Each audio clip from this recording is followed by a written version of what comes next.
พุทธานุภาพดำเนินรายการโดยพระทันกิติเมธีผู้ช่วยเจ้าวาดวัดราชาธิวาสวรวิหาร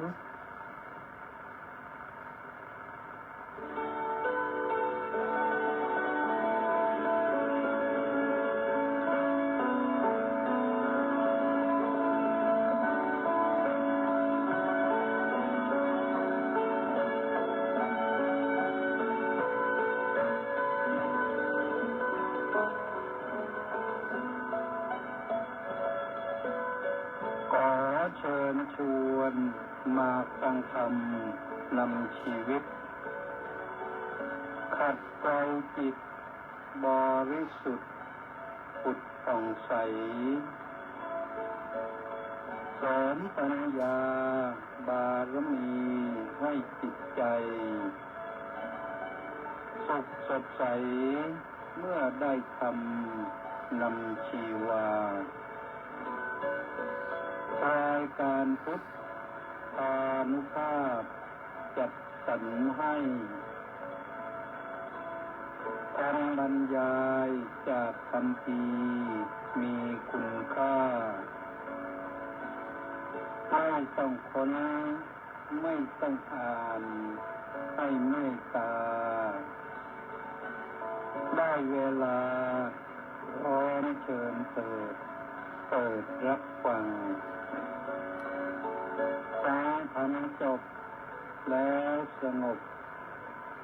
จิตสักครู่สำรวจดูจิตของตนก่อนทุกครั้งจิตว่างแล้วจักหลับได้ทรงพลังสุขสมหวังท่วนทุกท่านนิรันดร์เทิน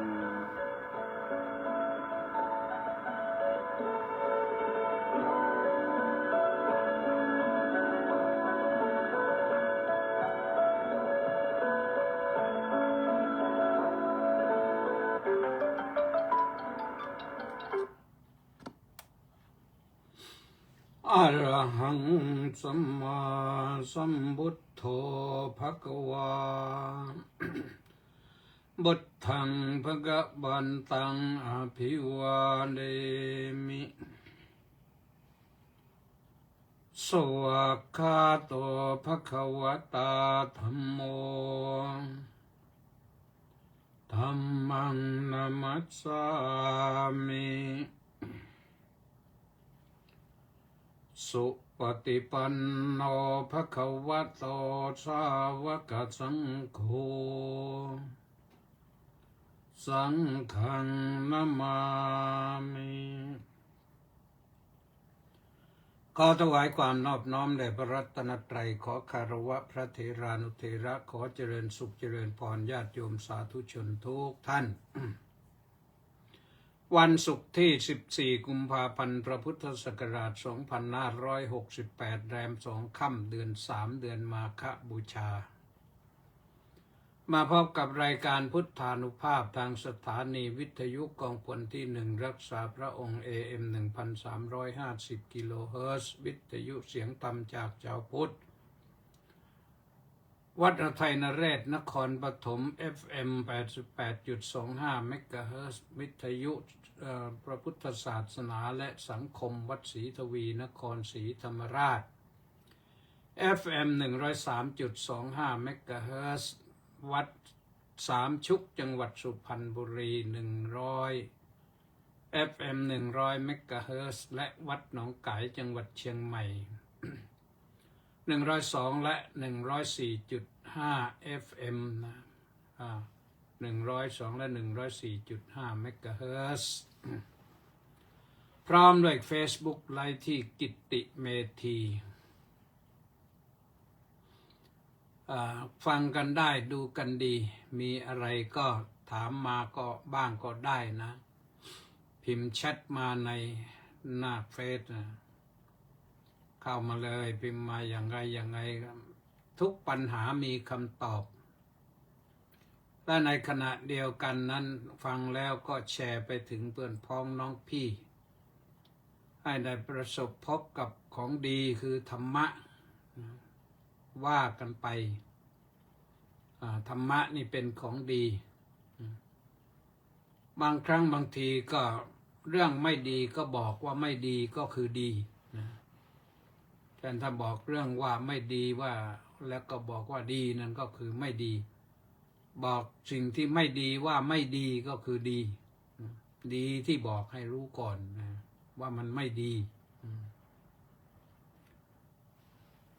แล้วก็อนุโมทนาสาธุกับ เฉลิมพร้อมด้วย FC อีก678 คนออนไลน์อยู่ขณะนี้อนุโมทนาบุญกับคุณโยมป้าสุมาลีกอมณีก็ร่วมกองบุญหนุนกองธรรมมา300 บาทสาธุสาธุสาธุและก็คุณป้าปราณีกุล่าอีก300 บาทสาธุสาธุอนุโมทามินะที่แจ้งไว้เมื่อคืนก็คือมีโยมโอนมาทางATM นะก็เลยไม่มีชื่อปรากฏ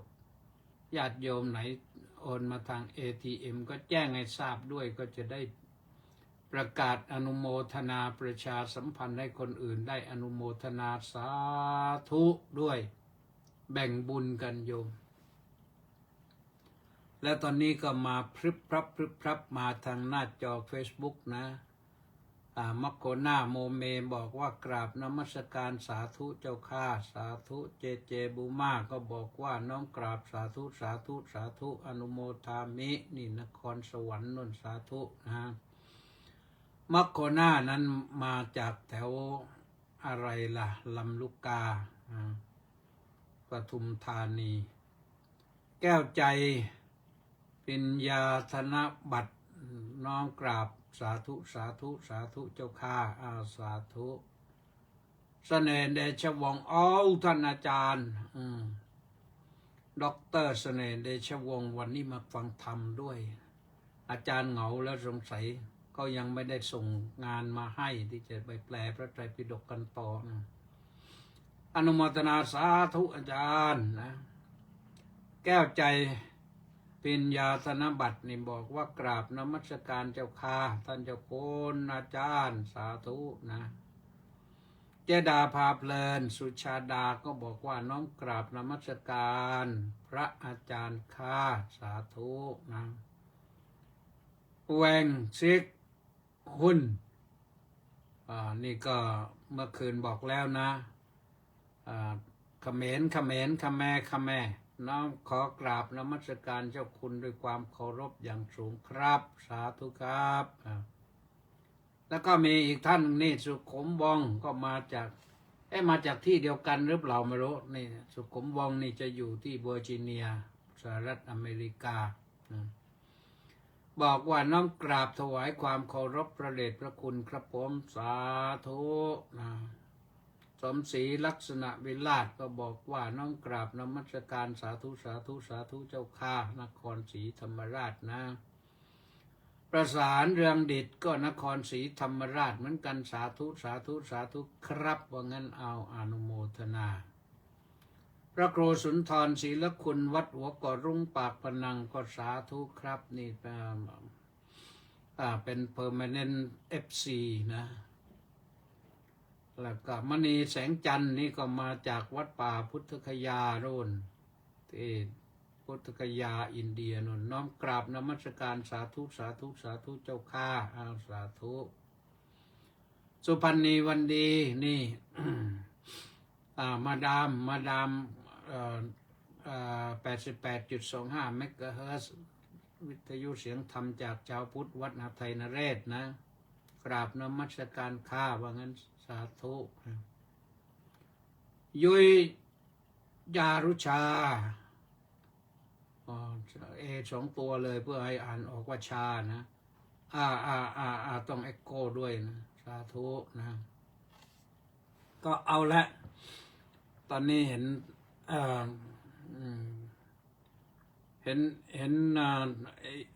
ช่องทางขวามือนี่ก็เข้ามาเยอะนะ รูปหัวใจขึ้นเป็นแถวมาเลยนะก็อนุโมทนาด้วย วันนี้ก็มีกิจกรรมภาคเช้านะรับนิมนต์จากกทมจากผู้อำนวยการเขตพระนครไปเจริญพระพุทธมนต์ก็ประกอบพิธีรอ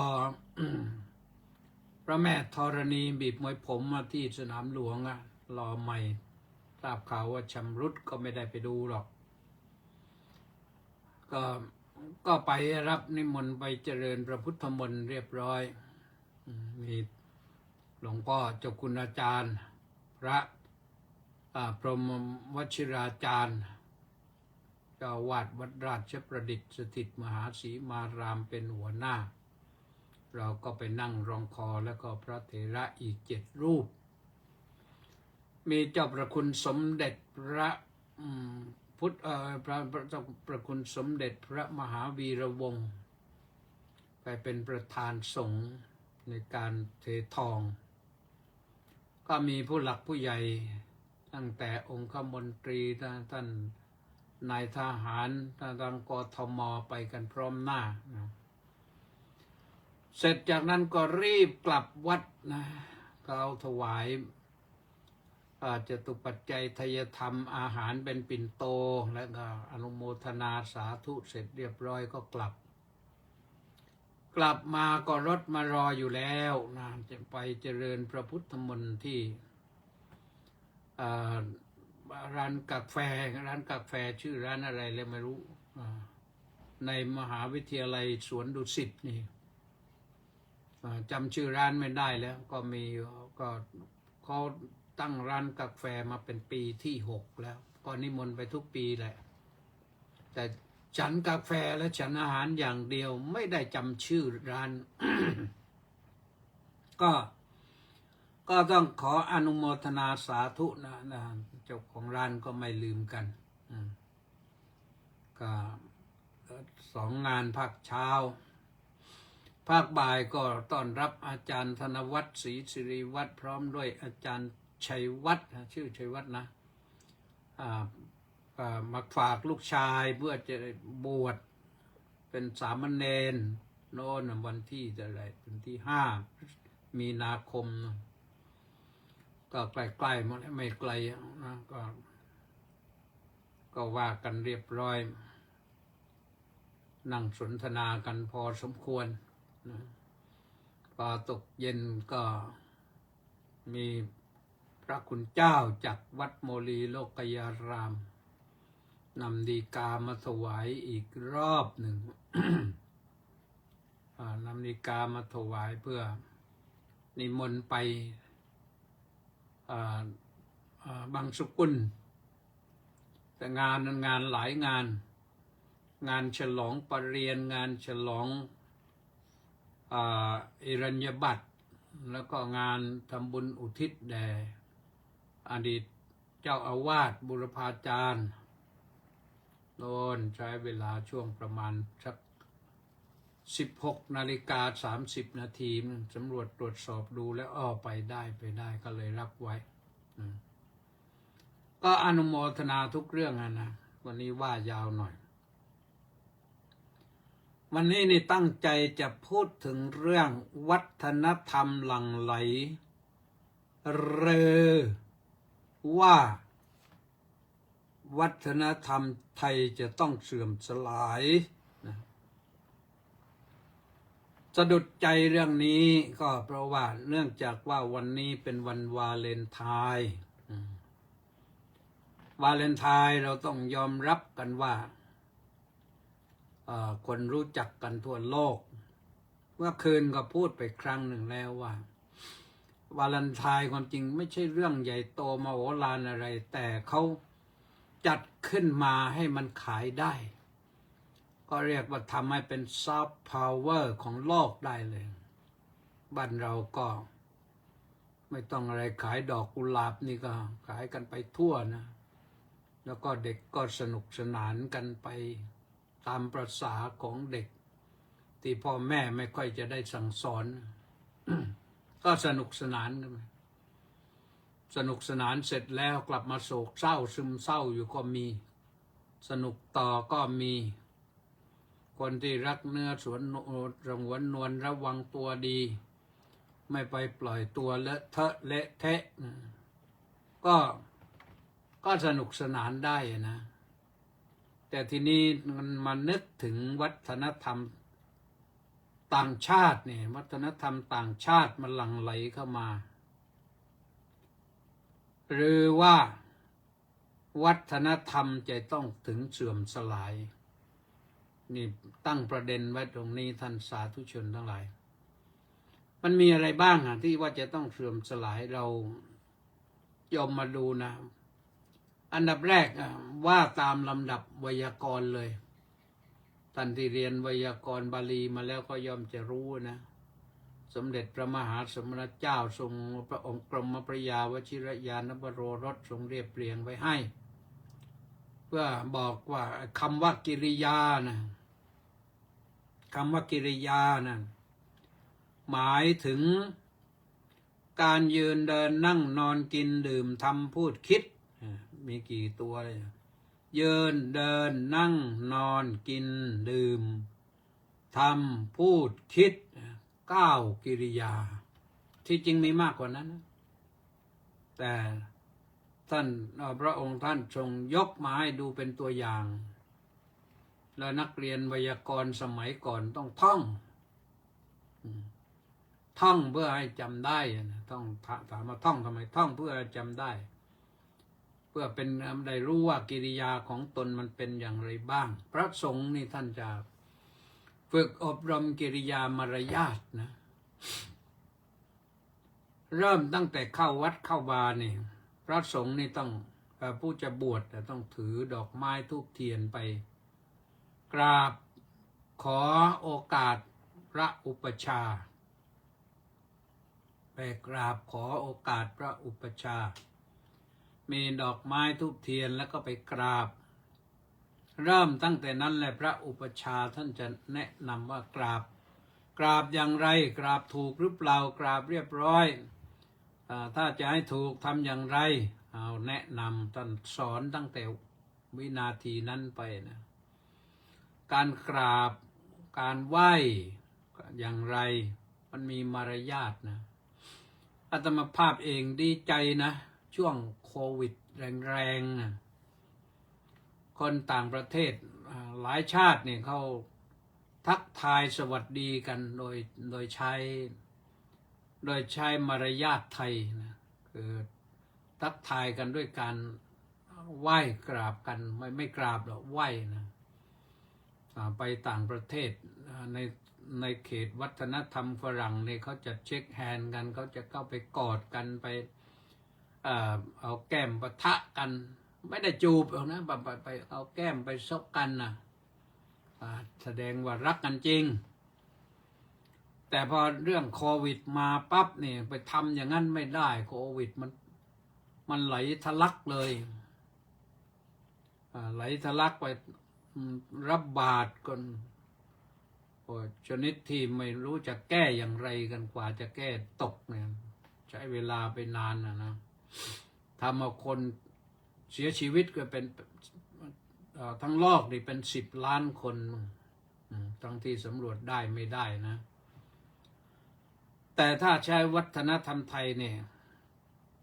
ปลอดภัยนะยืนไม่ต้องชิดนักนมัสเตนมัสการสวัสดีจ้าสวัสดีครับนี่ก็ทำให้ปลอดภัยนะนี่พระอุปชฌาย์ท่านจะเริ่มสอนแล้วนะจากนั้นก็สอนให้อ่านหนังสือสอนให้ท่องบทขานนาคว่าอ่านผิดอ่านถูกต้องถูกหมดนะเวลาบวชเนี่ยแต่ต้องกิริยามารยาทต้องอ่อนน้อมต้องฝึกได้ไม่แข็งกระด้างแม้แต่เสียงที่ออกจากลำคอออกมาถึงปากเสียงไหนจะต้องใช้ลิ้นเสียงไหนจะต้องใช้ลำคอเสียงไหนจะใช้เพดาน ปากเสียงไหนจะต้องใช้ฟันเสียงไหนจะต้องใช้ริมฝีปากมันมีทั้งหมดเลยล่ะญาติโยมทั้งหลายเช่นจังโฆอย่างนี้จังโฆคอระฆังเนี่ยนะโฆขึ้นมามันต้องกระแทกคอด้วยนะหรือดุดิดะนะเสียงดุดิใช้อะไรก็ใช้เพดานและฟันนะตาลุชะแล้วก็ทันตชะนะเกิดจากเพดานแล้วก็เกิดจากฟันมันต่างกันเพราะนั้นต้องฝึกไอ้ที่พูดกันมาไม่รู้อะไรนะจนกระทั่งภาษาไทยนี่เละตุ้มเป๊ะหมดนะเรือก็ไม่มีแล้วเป็นเรือหมดเร่งก็เป็นเร่งรวยก็เป็นรวยไปหมดเลยนะภาษาเพี้ยนหมดนะแต่ก็พอรู้เรื่องนะพอรู้เรื่องกันเพราะฉะนั้นนะเริ่มจากที่ยืนเลยยืนกิริยามารยาทยืนวัฒนธรรมการยืนของคนไทยเราเนี่ยต้องยืนอย่างมีระเบียบวินัยยืนอย่างระมัดระวังเช่นไปยืนตามป้ายรถเมล์หรือว่ายืนที่ในวัดในวายืนตรงไหนก็แล้วแต่เลยต้องดูให้เรียบร้อยว่ามันขวางทางรถหรือเปล่าหรือว่าขวางทางคนเดินหรือเปล่าบางครั้งบางทีพระไปบิณฑบาตเนี่ยโยมก็ยังยืนขวางทางนั่งสนทนาเฉยเลยก็เราต้องบอกว่าปีนรถมาแล้วนะโยมถึงจะหลีกให้ก็ต้องบอกทำทีเล่นทีจริงไปด้วยถ้ามีไม้เรียวจะหวดก้นแล้วนะแต่ก็บอกไปเขาก็ก็เลื่อนให้นั่นแหละนะมันก็มีเพราะบางครั้งบางทีพื้นที่มันก็จำกัดแต่ว่าเราก็นึกนะว่าทำไมไม่ยืนให้มันถูกที่ถูกทางนะรู้อยู่แล้วว่านี่เป็นทางเดินนะแต่ทำไม่รับรู้นี่อย่างนี้มันก็เรียกว่าขาดมารยาทขาดวัฒนธรรมการยืนเดินยอมเดินอย่างไรเดินให้เรียบร้อยเดินไกวแขนอย่างไรหรือว่าเดินตัวแข็งเดินตัวทื่อหรือเดินที่ไหนเดินบนฟุตบาทหรือเดินมันทางม้าลายหรือเดินขึ้นไปสะพานลอยข้ามถนนเดี๋ยวนี้ดีหน่อยว่ามีสะพานลอยแล้วก็ไม่มีคนเดินใต้สะพานข้ามถนนใต้สะพานลอยเมื่อก่อนเห็นบ่อยเราต้องเข้มงวดกวดขันกันเยอะนะเพื่อฝึกคนของเราให้มันปลอดภัยนะแต่ว่าที่ยืนเนี่ยก็เดินเนี่ยก็เดินบางทีไม่ดูข้างหน้าเป็นอะไรดูแต่หน้าจอโทรศัพท์อย่างเดียวจะแชทจะเมากันไปเรื่อยไปเลยนะไม่ดูอะไรนะเดินมาบางทีสวนกับคนนั้นคนนี้ผู้หลักผู้ใหญ่ไม่ต้องคิดว่าสวนกับพระนะสวนกับพระขนาดพระเดินสีแดงๆไงยังเขาไม่หลีกให้เราก็ต้องหลีกเพราะนั้นเขาก็คงจะคิดว่าไปไม่ได้ก็หลีกไปสิทำนองนั้นบ้างมันเสียมารยาทเสียวัฒนธรรมไทยอยู่เมื่อเสียมันไม่มีน้ำใจเอื้อเฟื้อกันนะอย่างไรล่ะของอย่างนี้มันมีอยู่นะมันใช้กันอยู่เดินให้เรียบร้อยก็ได้นั่งนั่งกิริยาการนั่งอย่างไรนั่งพับเพียบนั่งอย่างพระบุตรเทพธิดารับรู้บ้างเรื่องอย่างนี้นะเราทำให้มันถูกใช่บ้างนะนั่งเก้าอี้หรือนั่งพื้นเรียบนั่งพื้นเรียบไม่ได้นั่งพับเพียบไม่ได้นั่งชนิดเทพบุตรเทพธิดา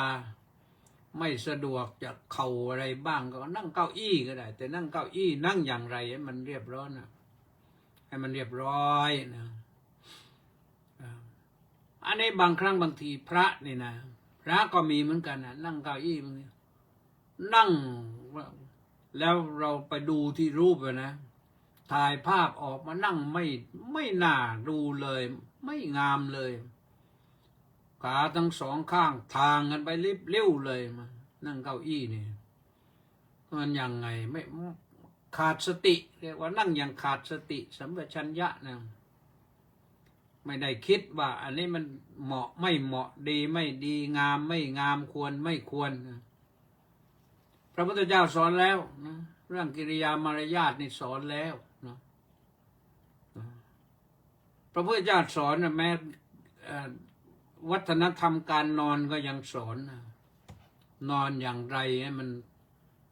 นอนให้มีสติสัมปชัญญะนอนให้พร้อมจะลุกขึ้นนอนตะแคงซ้ายหมายความว่าไงนอนตะแคงขวาหมายความว่าไงนอนหงายหมายความว่าไงนอนคว่ำหมายความว่าไงนอนคว่ำก็เหมือนกับตายแล้วนั่นแหละนอนหงายก็เหมือนกับตายแล้วเหมือนกันนอนหงายบางทีท่านอธิบายต่อไปว่านอนหงายก็นอนเหมือนเปรตเปตเสยยาเปตเสยยานี่เป็นยังไงก็คือเปรตนี่ก็ตั้งให้นอนหงายคือคนที่ล่วงลับไปแล้วเปตชนผู้ล่วงลับไปแล้วนะยอมเคยสังเกตไหมเวลาเขายกศพขึ้นมาแล้วก็วางไว้ในหีบศพไม่ได้พลิกไปไหนแล้วนอนหงายอยู่นั่นแหละนอนถือดอกไม้กำหนึ่งเขาวางให้ในมืออะไรอื่นไม่ได้เอาไปเองก็ไม่ได้นะก็นอนถือดอกไม้กำเดียวนั้นนะแล้วก็เขาเอาได้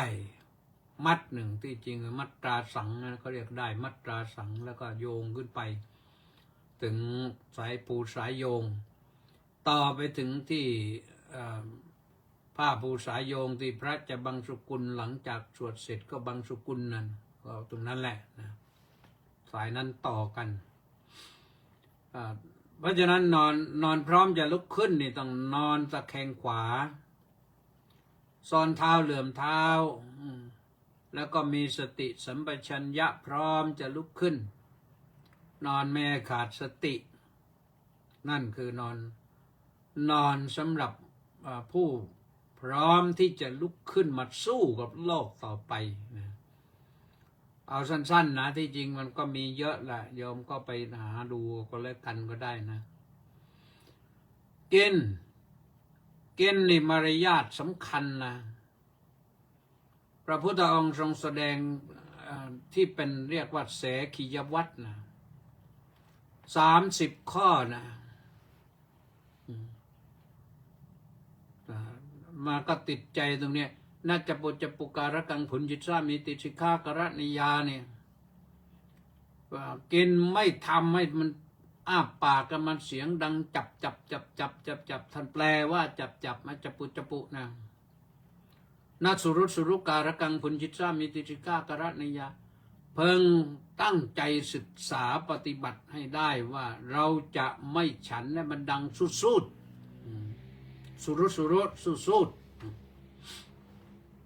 อาจจะไป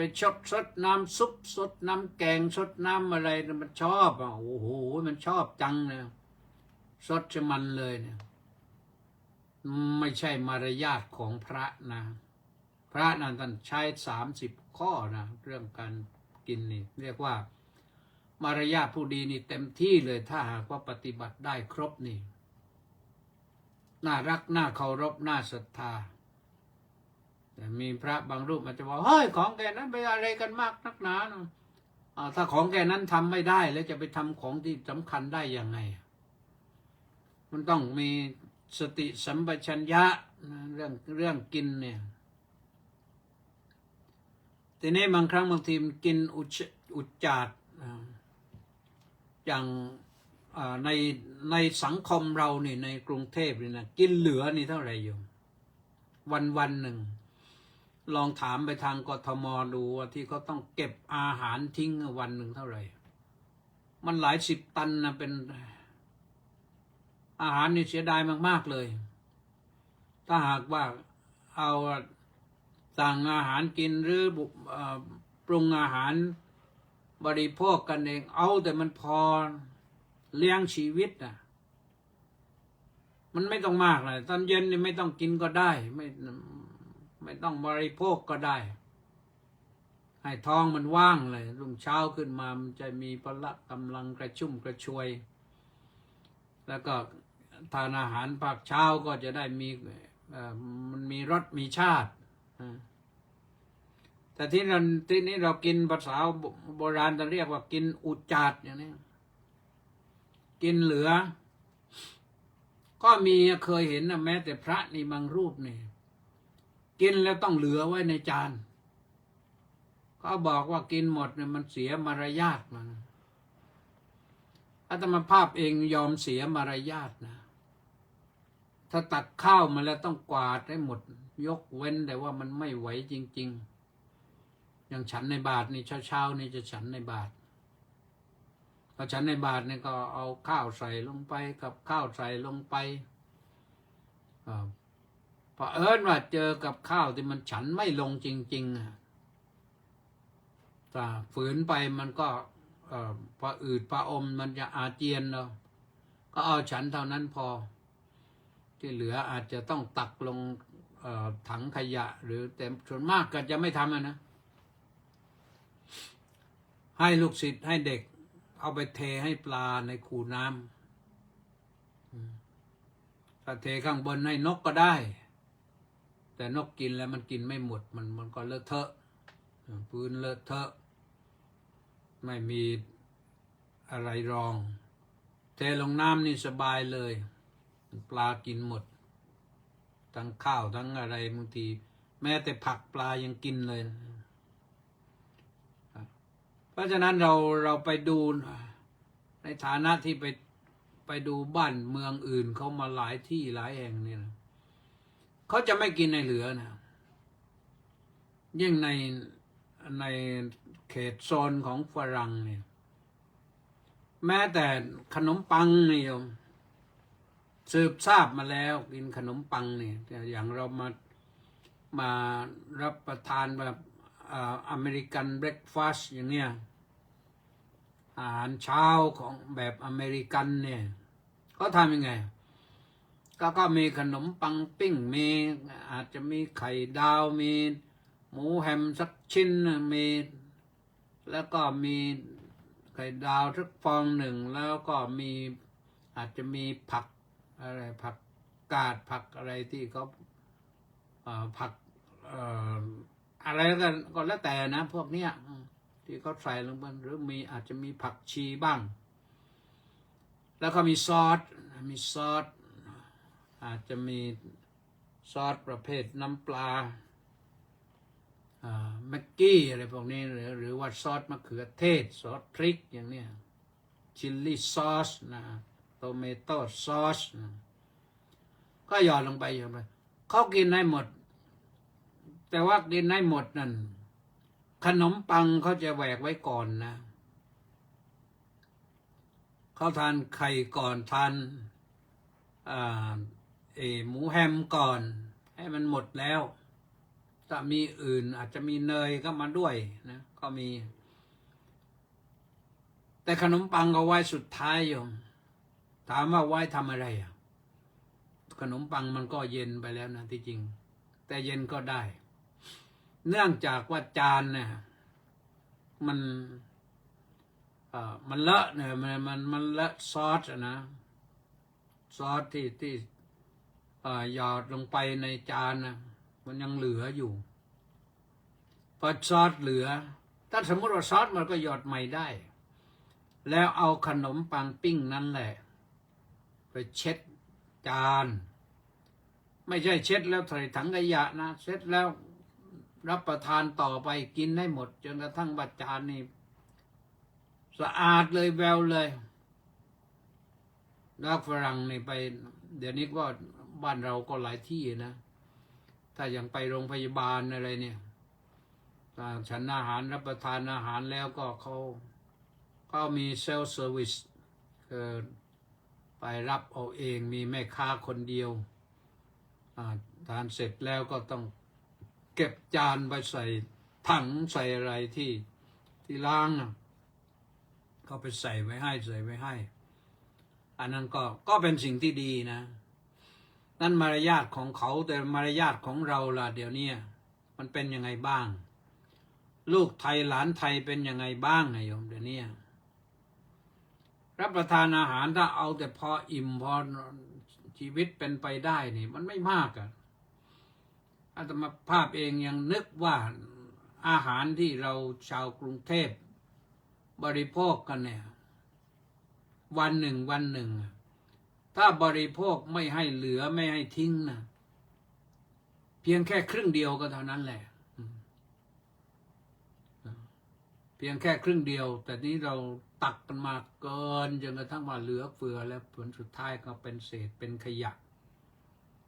โอ้ไปทิ้งก็ที่ทิ้งขยะก็ไม่รู้จะไปทิ้งตรงไหนกันแล้วเดี๋ยวนี้ทะเลาะกันอยู่เรื่อยนี่กทมก็ต้องเที่ยววิ่งหาที่ทิ้งขยะเผาก็ไม่ไหวสร้างโรงงานทำปุ๋ยเราก็ทำกันไม่เป็นที่จริงเนี่ยจริงๆเหล่านี้ทำปุ๋ยได้หมดทำปุ๋ยอินทรีย์ได้หมด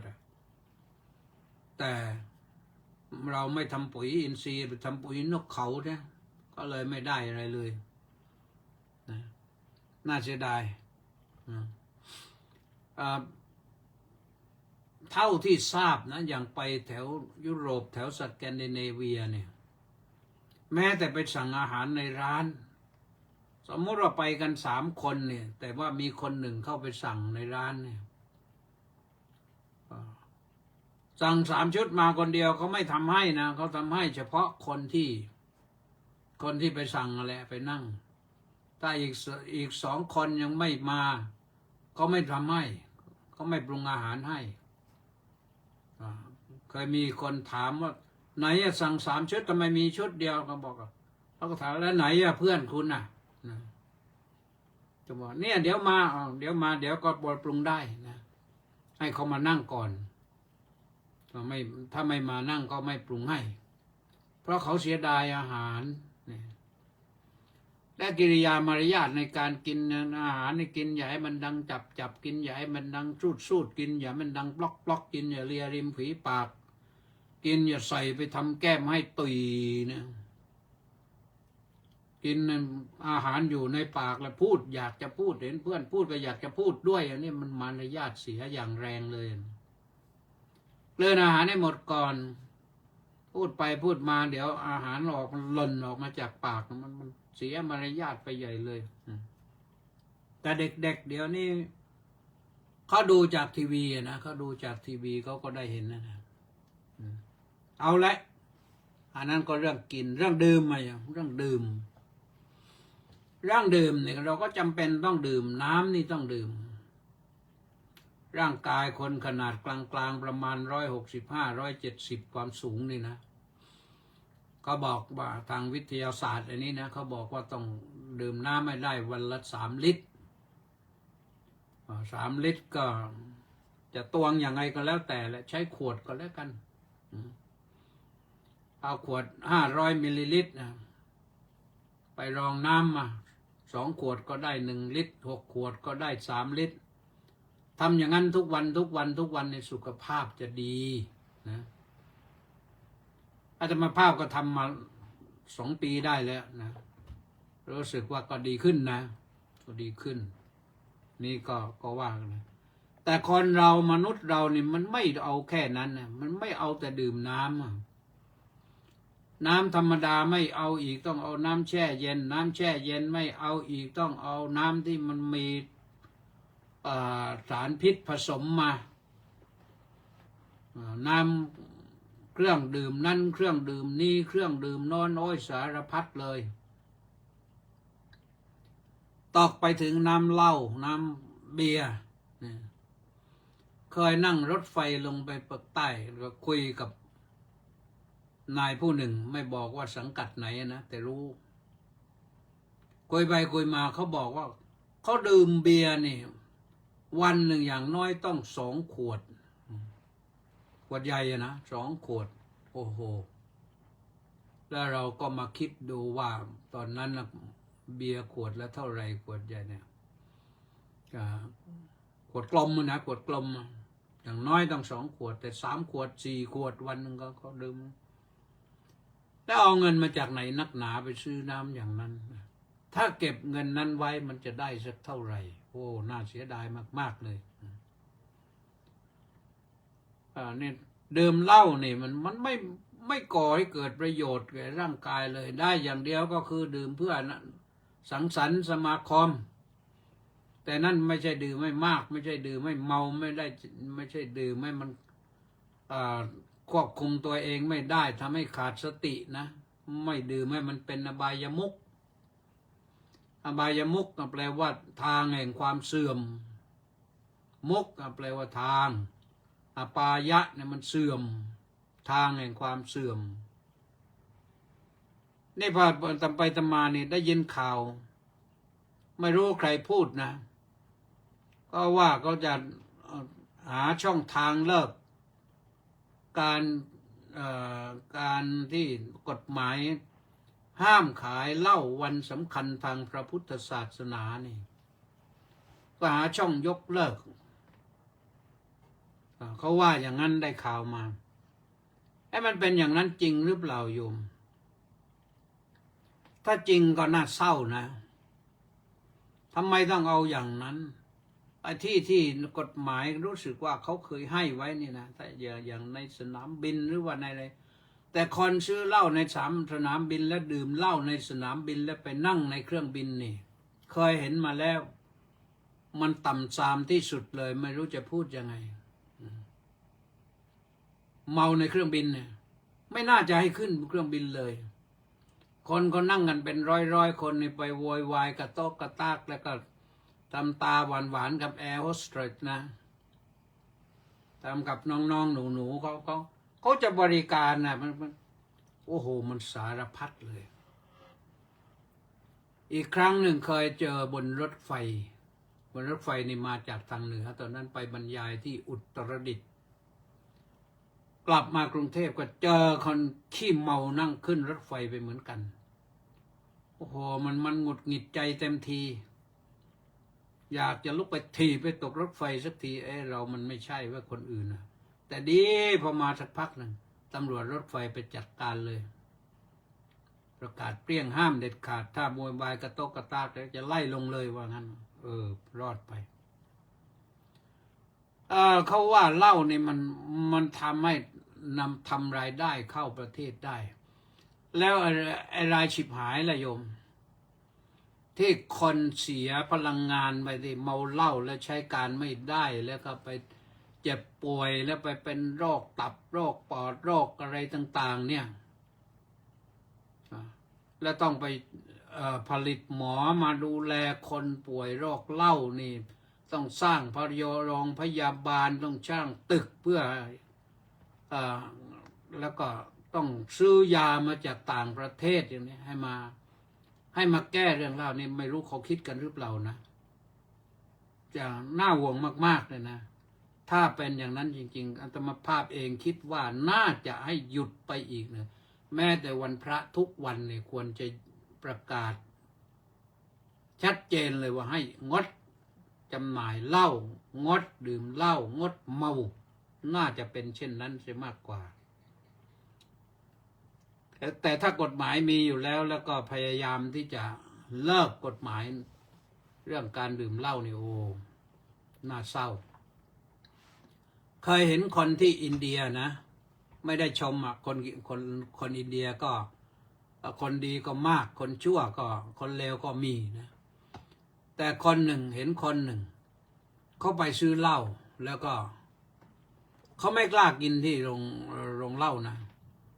เขาห่อกระดาษแล้วก็ห่อผ้าขาวม้าอย่างดีถือกลับบ้านระวังมากเลยเดินสวนมาเราถามอะไรนั่นน่ะถืออะไรมาเกียบาบูยีเราชี้ไปนะว่าอะไรนายหิ้วอะไรมาโอ้โหเขากลัวมากเลยไม่กล้าบอกแต่ในที่สุดก็บอกกันแหละมาแล้วก็จะเอาไปไหนก็โน่นไปดื่มที่บ้านไม่ต้องไม่ให้คนเห็นไปเมาในบ้านของตัวเองนั้นเป็นสิ่งที่น่าเขาสร้างไว้ดีนะเพราะฉะนั้นเรื่องดื่มนี่ดื่มน้ำบริสุทธิ์นี่มันดีที่สุด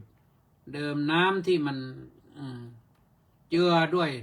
สารเคมีต่างๆเนี่ยไม่รู้อะไรต่ออะไรเนี่ยแม้แต่น้ำส้มคั้นอะไรต่างก็ยังเป็นของแปลกปลอมนะยิ่งไปถึงดื่มเหล้ายี่ห้อต่างๆแล้วโอ้ยมันน่าสงสารโยมอย่าไปคิดถึงว่าหาเงินจากเหล้าเลยช่ว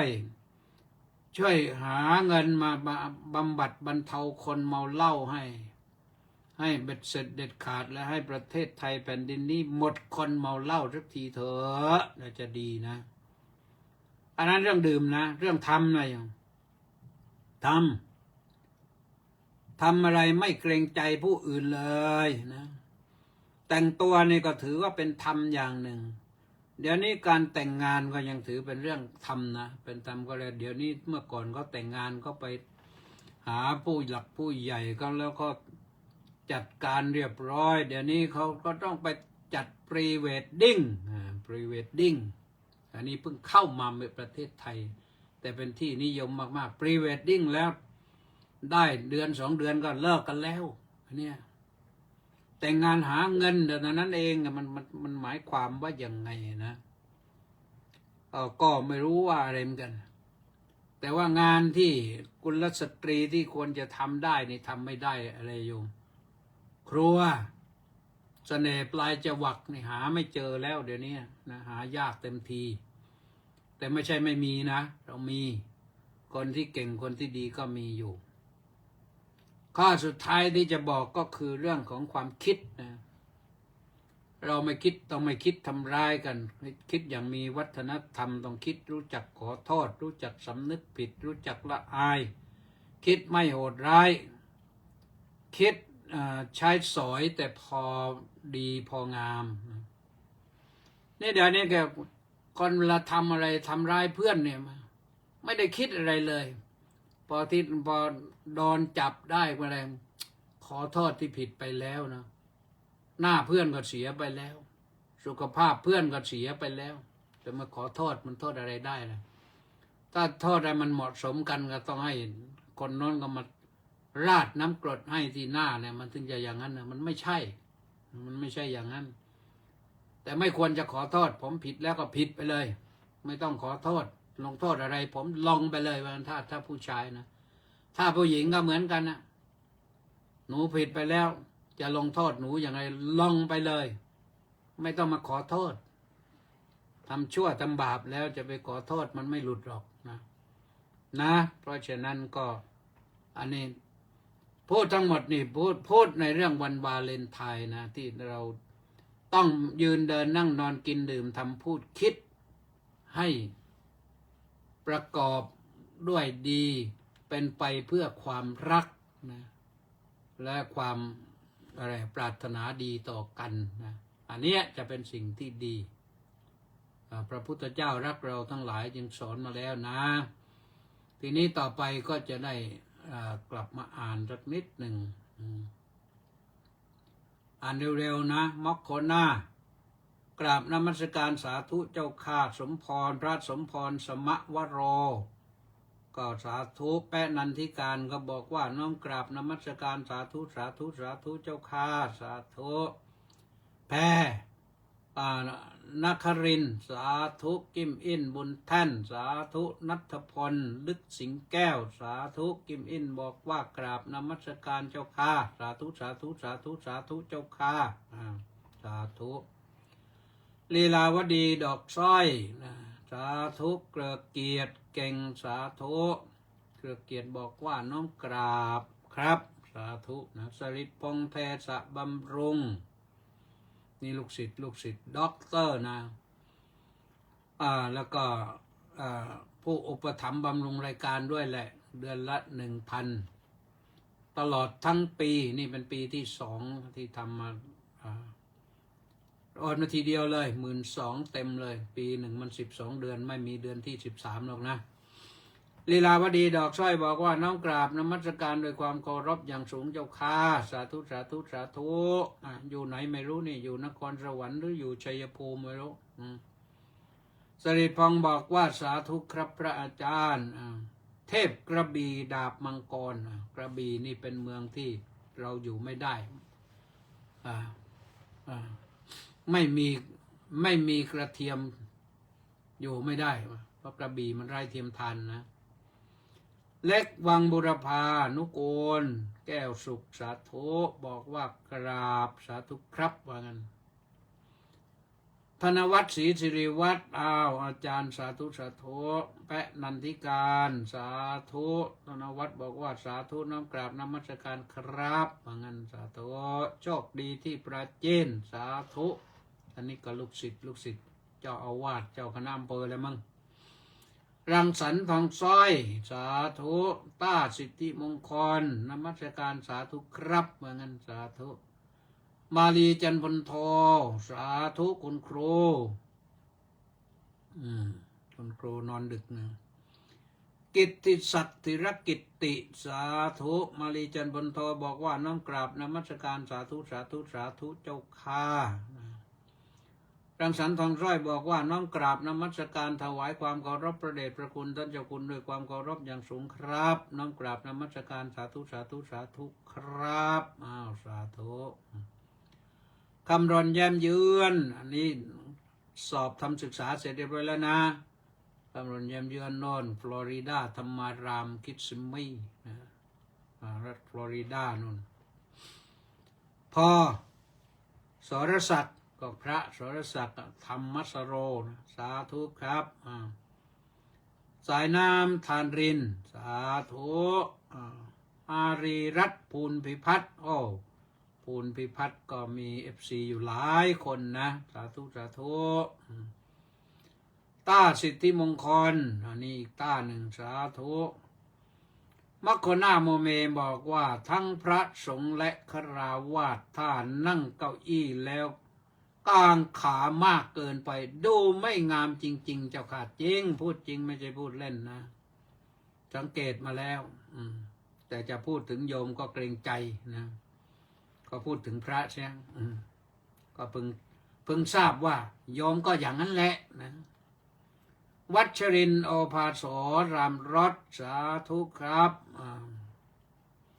นักบัณฑิตเกียรตินิยมนะคนสมชายศาสนกิจสาธุนะมัคคณาโมเมยังบอกว่าอยากให้พระเดชพระคุณพูดถึงเรื่องที่นักการเมือง2 คนไปยื่นหนังสือกับท่านนิยมเวชกามาเกี่ยวกับให้แก้ไขคำอาราธนาธรรมเดี๋ยววันจันทร์ที่ว่ามีคำผิด2 คำสรุปว่าไม่ได้ผิดแต่นักการเมืองไม่เข้าใจหรืออย่างไรกันเจ้าค่ะวันจันทร์วันนี้หมดแล้วนะคือบางครั้งบางทีนี่ไม่รู้แล้วชี้นี่มันก็ลำบากนะภาษานี่มันหลายอย่างนะคุณสมชายศาสนกิจบอกว่าขอน้อมกราบนมัสการสาธุครับพระปลัดสิทธิพล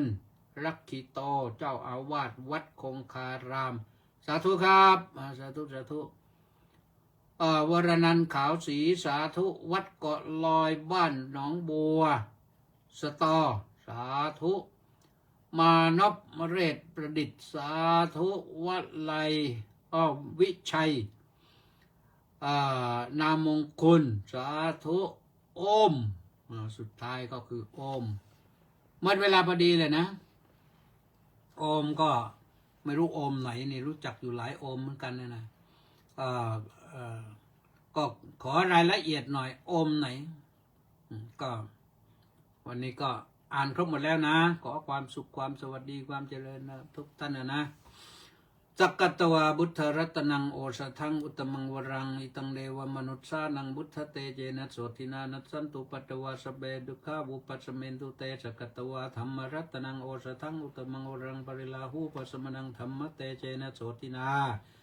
นัสสันตุปัตตวาสเบพยาวุปัสเมนตุเตจักกัตวาสังขรัตนังโอสทังอุตมังวรังอาหุนยังปาหุนยังสังขเตเจนะโสตินานัสสันตุปัตตวาสเบ